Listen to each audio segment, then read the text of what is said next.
What are some specific examples that informed this bold decision, this audacious decision, even after the riots, to decertify the results? You must have seen some concrete evidence.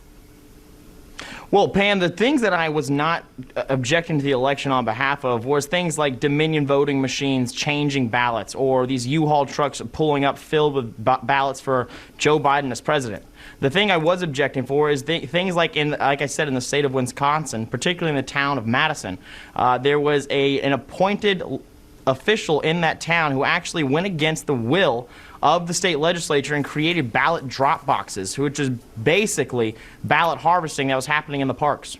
But this was all litigated. You know that the Trump campaign litigated all of this, more than 60 cases, and they lost. Either the cases were dismissed, the Trump campaign withdrew, or they never brought a case because they didn't have the evidence to back it up.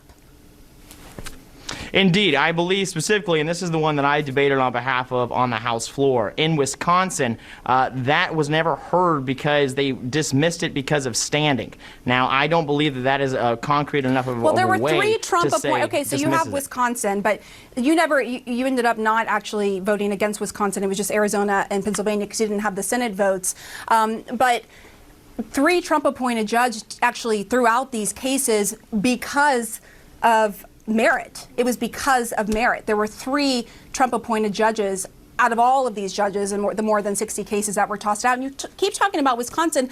I'm still not hearing any specific examples of fraud. If you would, just tell us, what are the specific examples you saw of fraud? Because when you think of fraud, you think of a vote, you're slipping one past the election official, or a vote was stolen, somehow it didn't count. Did you see that specifically? No, Pam, and like I said, that's not the reason I contested the election. Hold on. So you wanted to throw out millions of votes without actually seeing any concrete evidence of fraud? Because that's what you were doing when you were contesting the election. The intent there was throwing out millions of votes. Well, I disagree with you on that point. That was not my intent. My intent was to hold up the Constitution.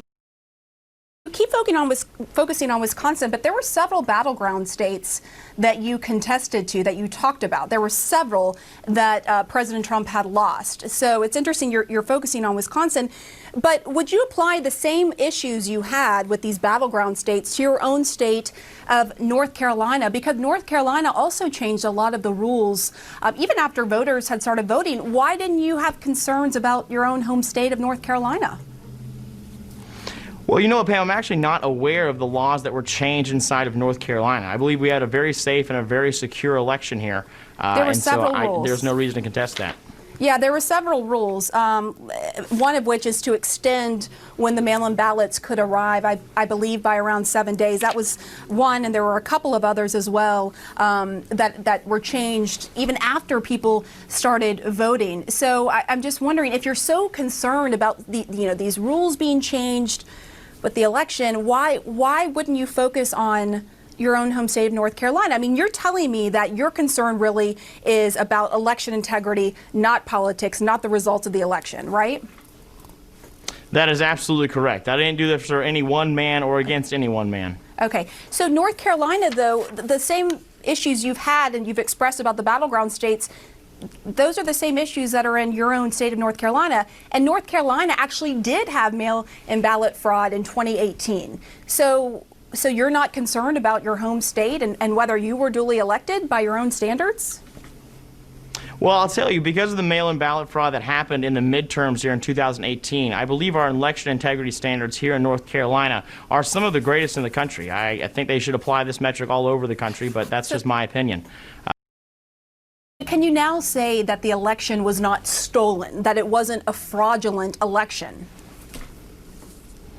Yes, I think I would say that the election was not fraudulent. The Constitution allowed for us to be able to push back as much as we could, and I did that to the amount of the constitutional limits that I had at my disposal. So now I would say that Joseph R. Biden is our president. And you have no regrets? No, I do not have any regrets. Okay. Listen, Republican Congressman Madison Cawthorn, thank you for coming on. I hope that you'll